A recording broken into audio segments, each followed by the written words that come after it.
अस्सलाम वालेकुम students viewers, कैसे हैं आप लोग? खैरियत से हैं? फिगर ऑफ स्पीच हम पढ़ रहे हैं और उसमें हमारा आज का टॉपिक है transferred epithet. This is a bit difficult to understand. इसको समझने के लिए पहले मैं आपको एपिथेट समझाऊंगा कि एपिथेट क्या होता है और उसके बाद फिर हम ट्रांसफर्ड एपिथेट कहेंगे। तो एपिथेट क्या है? It is an adjective used instead of some person to insult him और टू प्रेज हिम। ये एक ऐसा एडजेक्टिव है जो उस बंदे के जगह पे इस्तेमाल किया जाता है। ठीक है, किसी पर्सन की जगह पे उसका एडजेक्टिव यूज किया जाए, उसको रिप्लेस कर दे और उसकी जगह पे उसका एडजेक्टिव यूज किया जाए और उसका पर्पस क्या हो, उसकी इंसल्ट करना या प्रेस करना। मोस्टली ये रिडिक्यूल करने के लिए, इंसल्ट करने के लिए यूज होता है, लेकिन प्रेस करने के लिए भी यूज होता है।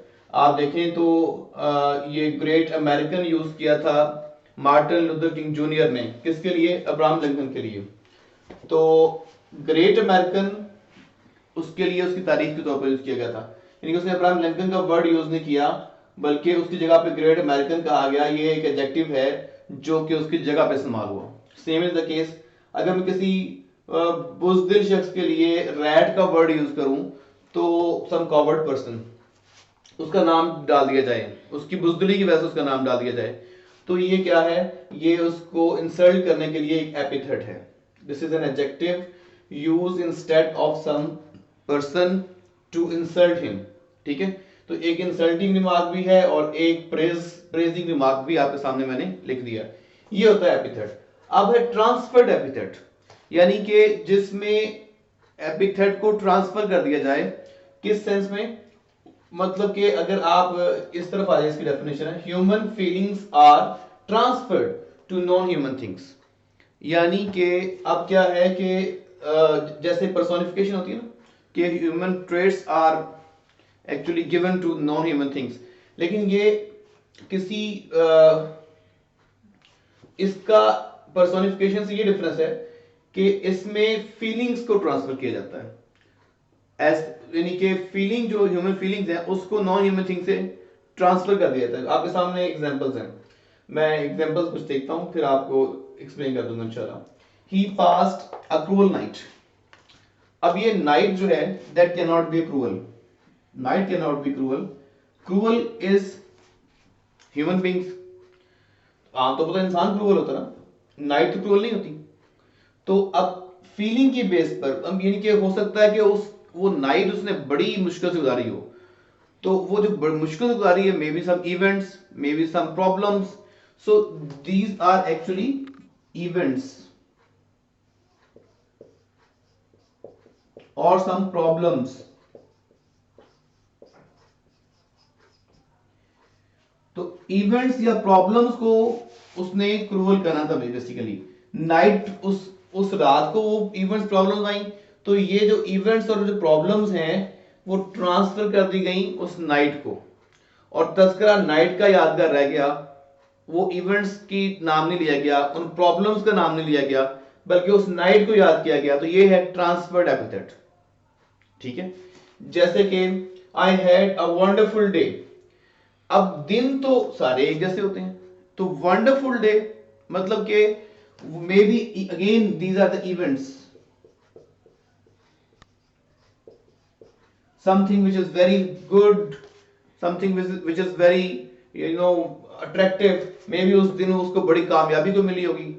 तो इसलिए वो वंडरफुल क्या है? वंडरफुल वो इवेंट्स हैं, वो डे वंडरफुल नहीं है। डे तो डे है, तो वो एक्चुअली फिर उस दिन के जो इवेंट्स हैं उसको उस दिन के साथ एट्रीब्यूट किया गया, तो वो इवेंट्स को ट्रांसफर कर दिया, उस इफेक्ट ट्रांसफर दिन के साथ कर दिया गया। जैसे लिखा जाए, these cruel bars are not allowing me to go outside. Cruel bars, तो ये बार्स तो कभी भी क्रूअल नहीं होती, सलाखें तो क्रूअल नहीं होती, but the person who has installed those bars, वो शख्स जिसने वो सलाखें वहां पे इंस्टॉल की थी, वो है जालिम। तो इसलिए वो बजाय इसके कि उस शख्स को कहा जाए, उन बार्स को अगर इल्जाम दिया जा रहा है, तो ये ट्रांसफर इफेक्ट है। This is called as transferred epithet. सबसे अच्छी एग्जांपल यहां पे, Alia had an unhappy marriage. तो marriage is not unhappy, but maybe he is saying the partner or the people who are attached with that marriage, maybe in-laws, maybe her husband, maybe the other factors. तो unhappy marriage, marriage is a marriage, but unhappy marriage को नहीं कहा जा सकता उन events को, उस partner को, इन लॉज को जो उसकी रीजन बने हैं मे बी अनहैप्पी होने की। तो इसलिए वो यहाँ से मैरिज मुराद नहीं है, बल्कि उसके पार्टनर या मे बी उसके इन लॉज, मे बी और जो फैक्टर्स हैं जो इसके अनहैप्पीनेस की कॉज बनते हैं वो।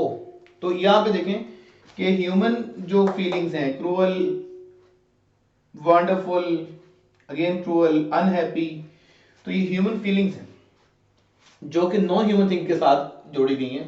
तो इस तरह की हम अप्रोच को कहते हैं कि ये ट्रांसफर्ड एपिथेट है। ठीक है, आई होप कि आपको ये क्लियरली समझ आ गया होगा। हमारी नेक्स्ट फिगर ऑफ स्पीच है litotes. Litotes, litotes, इसकी प्रोनाउंसिएशन कुछ इस तरह से होगी। So it's very common in our experience, although we may not be we have not seen it, but it is a common thing when we see the examples.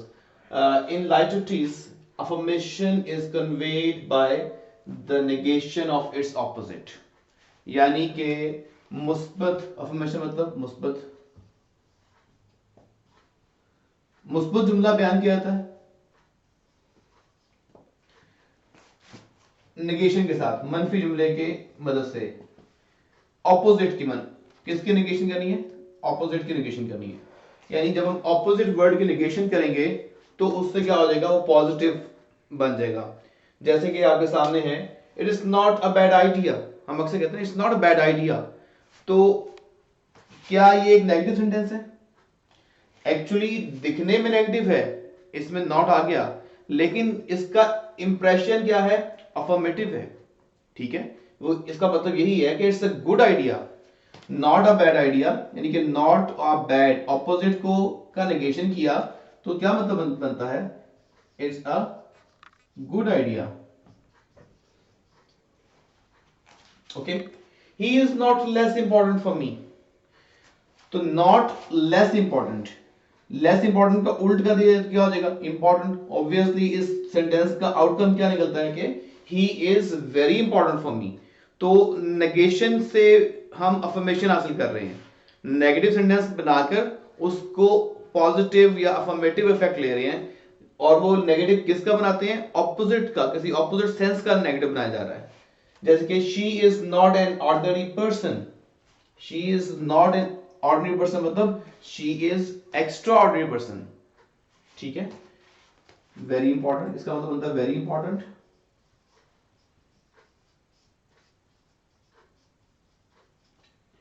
और इसका मतलब बनता है extra ordinary.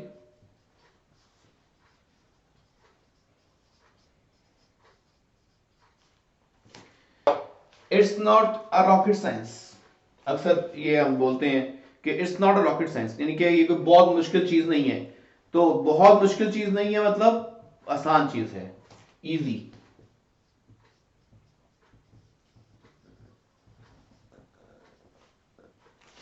He is not a chicken. आप कहते हैं he is not a chicken मतलब कोई छोटा बच्चा नहीं है वो, ही इज मेच्योर।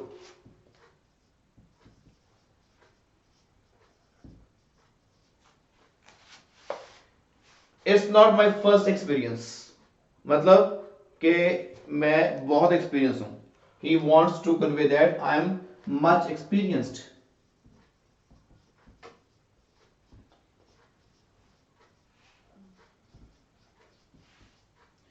ओके, तो ये लाइटोटिस होता है जिसमें नेगेटिव से हम अफर्मेटिव हासिल करते हैं। नेगेटिव किसका? ऑपोजिट का। ऑपोजिट का नेगेटिव बनाएंगे तो इससे हमें अफर्मेटिव सेंस बन जाएगी। आपके सामने एग्जांपल्स हैं, हम अपनी कॉमन लाइफ में इसको बड़ा यूज करते हैं, लेकिन लाइटोटिस का नाम शायद कम जाना हो, लोगों ने कम देखा हो। So it's a figure of speech, rhetorical one, and it is a literary term. Usually it is used by the writers to make an expression different than usual, कि वैसे तो कहा जाए ना कि he is, it is a good idea, तो it is a good idea इतना अच्छा ना लगेगा, लेकिन मैं कहता हूँ it's not a bad idea, ये ज्यादा अच्छा लगेगा। बाज the negation of opposite makes more strong sense, तो ये उस सेंस में हम दैट टू टीज यूज किया करते हैं। जी अभी नेक्स्ट है जी इंट्रोगेशन। इंट्रोगेशन वैसे जनरली तो यही है ना जी कि क्वेश्चन पूछने के लिए, और to ask a question, very simple one, but this interrogation is not a simple interrogation, it is rhetorical question. Rhetorical, हम सारे ये जो डिवाइसेस पढ़ रहे हैं they are rhetorical devices. Rhetorical devices मतलब के जैसे हमने पढ़ा लिटरेरी डिवाइसेस है ना, तो रिटोरिकल वे में ये इंट्रोगेशन है, ये आम इंट्रोगेशन नहीं है, डीप मीनिंग के साथ है। मसलन to ask a question not for the sake of answer, आमतौर पर क्वेश्चन क्यों किया जाता है, ताकि उसका आंसर लिया जाए ना। मैं क्वेश्चन क्यों करता हूं भाई, तुम कहां जा रहे हो, तुम क्या कर रहे हो, तुम्हारा प्लान क्या है, तुम्हारा नाम क्या है, तुम्हारे फादर क्या करते हैं, ये सारे क्वेश्चंस हैं, इसका मकसद क्या होगा, आंसर। लेकिन अगर ऐसे क्वेश्चन किए जाएं जिसका पर्पस आंसर नहीं हो, बल्कि ज्यादा एम्फसाइज करना हो, इफेक्टिवली बात करना हो, but to put a point more effectively, अब वो इंट्रोगेशन इस सेंस में ली जा रही है। जैसे कि कहा जाए ना, should we lose our faith, ऐसी सिचुएशन में जब कोई बंदा अपना फेथ लूज ना करना चाहे और वो अपनी बात को फाइट करते हुए मनवाना चाह रहा है, तो कहता है should we lose our faith, क्या हमें अपने ईमान को छोड़ देना चाहिए, हमें ईमान को तो नहीं छोड़ना चाहिए ना। वो ये नहीं कहना चाह रहा कि क्या वाकई में अपने ईमान को छोड़ दूं, वो ये कहना चाह रहा है कि हमें अपने ईमान नहीं छोड़ना चाहिए। ठीक है, तो ये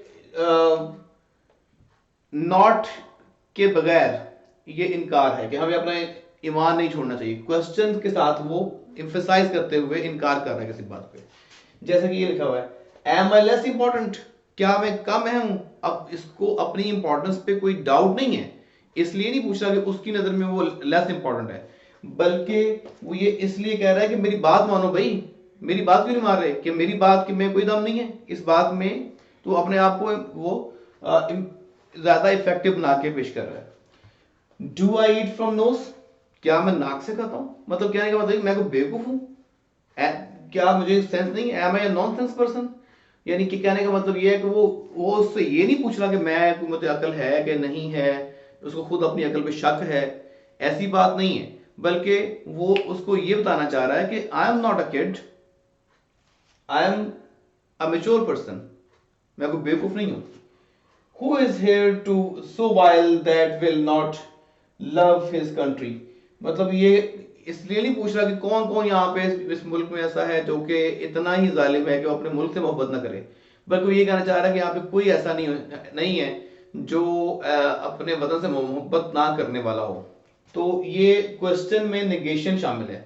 जैसे हमने लैटोटीज में देखा था कि वो उसमें हम नॉट के साथ अफर्मेशन दे रहे थे, यानी कि नेगेशन में अफर्मेशन दे रहे थे, यहाँ पे हम इंट्रोगेशन में नेगेशन दे रहे हैं कि should we lose our faith, क्या हमें अपना फेथ ही लूज कर देना चाहिए।